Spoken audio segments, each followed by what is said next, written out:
Why do so many people who get started with affiliate marketing fail? And how to make sure you're not one of them? We've got the answer in this video. Hi there. I'm Josh from Printful's marketing team. On our channel, we usually share tips on how to run a successful e-commerce store, but in this video, we want to take a closer look at another passive income option you have with Printful: affiliate marketing. We've teamed up with 2 seasoned affiliate marketers to bring you a list of mistakes to avoid on your road to affiliate marketing success. Cinquanta Cox-Smith, author, podcaster, and entrepreneur with more than 10 years experience in teaching the ins and outs of the POD industry, and Ryan Hogue, a seasoned e-commerce affiliate who, through his online courses, podcasts, and successful YouTube channel, shares how he's managed to build his passive income portfolio that in 2020 made over $170,000 in profit. Before we jump into the mistake countdown, if you're new to Printful, who we are, and how our affiliate program works, I'll leave some helpful videos in the description below. Be sure to take a look at them after the video. Now let's dive in. Mistake number 1, thinking that affiliate marketing is easy.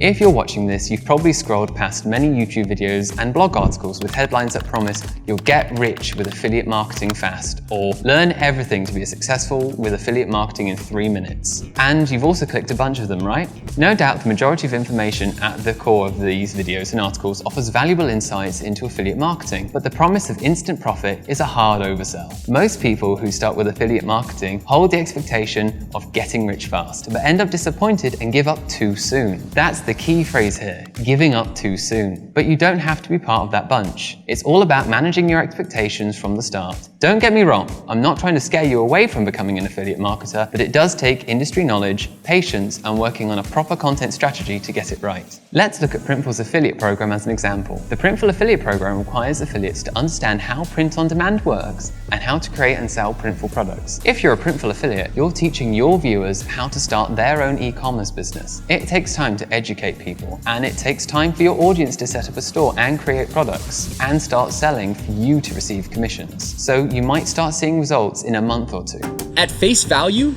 affiliate marketing is a very attractive business model because it offers the chance to get something for nothing to the affiliates, right? But you don't want to overlook 2 things. The first being how hard it is to organically build an audience. Now, if you're not doing it organically, you're most likely paying for placements to get in front of people. Now, number 2 is after you've built an audience, do you have your audience trust? Are they going to trust you enough to try out the tools, the services, the products that you're an affiliate for? So you really want to focus on those 2 things. So when it comes down to managing your expectations, remember that building an audience takes time. You have to see if the content you're sharing and the services you're promoting reach the audience you've intended. Be patient and invest time into building that trust with your audience. And that leads to the second mistake, focusing on selling rather than educating your audience about the products and services you're promoting. It might seem at first that the more services you promote, the faster and easier it will be to reap the benefits of your affiliate marketing efforts. But the hard truth is, people don't want to be sold to, they want problems solved. They're looking for genuine insights and help. So to keep them interested in your content, you have to show that you understand the product or service and can talk from personal experience. Mistake that I made early on in my affiliate career was signing up for any and every affiliate company website. It did not matter if I did not use the product. It did not matter if I had no prior knowledge. I wanted the money. The money was like the root of my failure, and I would gather them all into one blog post. Huge mistake. It definitely left my audience confused on what my niche was. Was I a beauty influencer or was I into home goods and home furnishing? They had no clue. So now I normally only sign up for affiliate links in accounts and programs that I have true interest in the company or I've already used their service. It definitely makes sharing the companies and the affiliate link more genuine, and it already provides a connection with my audience because they see me use this product for years. So one of the things I would suggest you do is to avoid just signing up for any and every affiliate program. Yes, companies will reach out to you, but I would be real selective in this process. The money looks good, but are you truly going to enjoy promoting that product? When people come to ask you questions, are you truly going to be knowledgeable about that platform and be able to secure that affiliate sign up? Mistake number 3, publishing low quality content. As an affiliate, the content you create is your product. There are many platforms and many formats for sharing affiliate content, but as our experts mentioned before, it's not enough just to post an affiliate link in your social media accounts and hope commissions start rolling in. Creating high quality content is not about taking professional photos or videos, but about creating content that is consistent to your niche, easy to understand and follow. So before you start, you have to do your research on your competition. See what other affiliates in the same niche of you are doing. Check their stats, video views, comments, likes, shares, page visits, and so on. It will give you a good understanding of what works. Then create a plan of what you could share and add value to the information already available on the web. You want to focus on publishing quality content at all times and being respectful of your audience's time. As you know, the years go by, that time is becoming more and more valuable, that we're being spread thinner and thinner, and attention spans are also getting shorter, as you would imagine. You really want to deliver value to your audience and do it in an efficient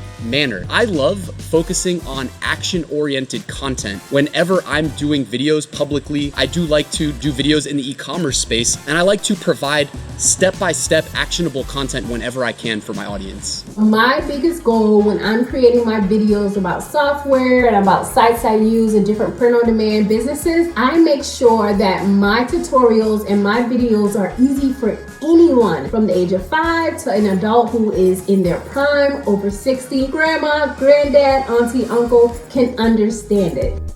Mistake number 4, ignoring SEO basics.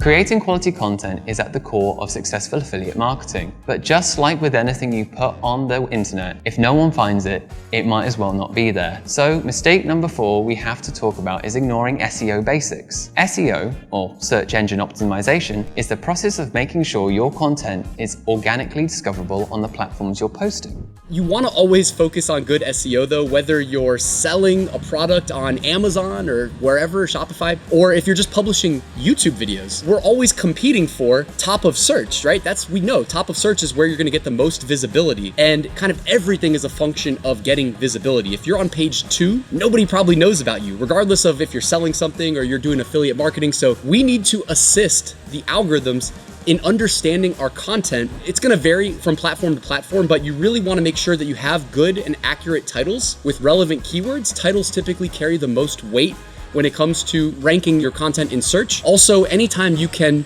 provide maybe back-end tags. For instance, YouTube videos allow you to put 500 characters of back-end tags that people don't see on the front end, so our viewers don't even know they're there, but we're assisting the algorithm and hopefully getting indexed on additional keywords that maybe didn't show up in the title. Make sure to research the best SEO practices for the type of content you're creating and the platforms you're posting on. In the long run, this will help to avoid spending lots of money on advertising your content and will boost your visibility in your niche.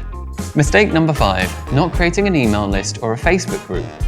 An affiliate marketing sales funnel is a defined path that a customer takes before purchasing a product or service. It includes different steps for potential customers so they can easily move towards purchasing the core product, thus generating your affiliate sales. Basic affiliate funnel looks like this. Step 1. You link a product or service to your blog, YouTube, or social media channel. Create content about it and start promoting. Step 2. Your audience clicks on your affiliate link, visits the promoted product or service website, and makes a purchase. Step 3. You earn a commission.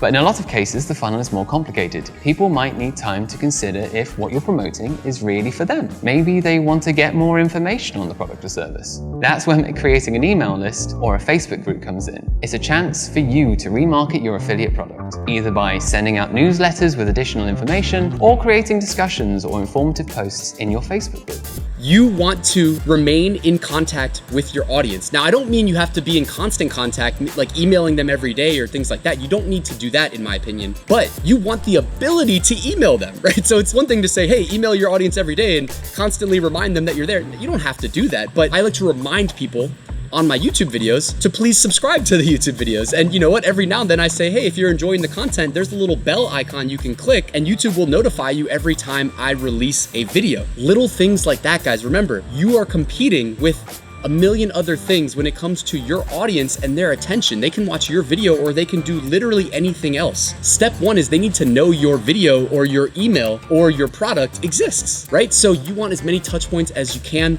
I'm a big fan of email because I think it's safe to say just about everybody's got an email address. Facebook groups though would rank as a close second because while not everybody's on Facebook, Facebook has over 1 billion daily active users, and Facebook kind of shifted their algorithm to favor groups and content that was shared in a group that you are in. So when you log into Facebook, you're more likely to see a discussion. If it's generating a lot of user engagement, you're more likely to see it at the top of your newsfeed. And again, you're competing for that top of search or top of newsfeed placement. And Facebook is assisting people into finding their way back into your Facebook group. It's again another great way of maintaining multiple touch points with your audience, which also, by the way, helps build trust in their eyes, especially if you can provide them value. Mistake number 6, not testing your affiliate links. You'd be surprised with how often affiliates lose potential commissions because they haven't tested their affiliate links. And it's not difficult to make an error. Accidentally deleting a character from the link while copy-pasting it, or not adding a space before using emojis. It's simple. If your audience can't click your link, all your effort you've invested into your affiliate content and strategy won't matter. I've shared one time before about this huge mistake I've made having a broken affiliate link. Not only in one place, not 2 places, but just about everywhere on my website and my description links on my YouTube videos and even in my podcast description box. So this mistake probably cost me a whole lot of clicks, money, and getting new people over to Printful. I'm so grateful for the folks at Printful who were able to reach out to me to help me fix this mistake because it's definitely saved me a lot of trouble continuing on in my affiliate journey. So one huge tip I'll have for you guys is to make sure you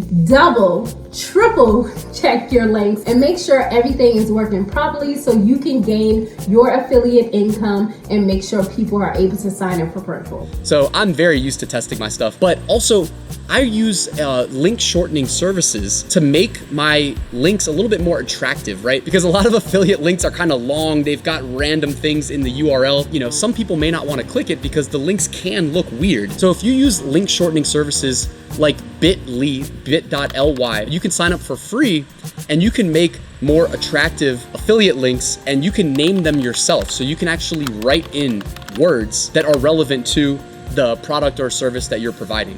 So that's a wrap on our list of common affiliate marketing mistakes. To sum it all up, remember that it might take a while to see results from your affiliate efforts. Choose to promote products and services you use. You'll earn people's trust if you share content that helps solve their problems and gives them insights from your first-hand experiences. Don't rely on just posting your affiliate links, but do your research on the product or service you're promoting and create quality content around it. Don't forget to make your content SEO friendly, and make sure to keep your audience coming back to you by creating multiple touch points through an email list or a Facebook group. And finally, don't forget to test your affiliate links. We hope this video will help your affiliate marketing journey. A huge thanks to Cinquanta and Ryan for sharing their expert tips. Make sure to check out and follow their channels. I'll link them in the description. Are you an affiliate marketer? What mistakes have you encountered? Do you have any tips on affiliate marketing? Leave them in the comments. If you like this video, remember to subscribe, like, and hit the bell icon to get notifications when we post videos.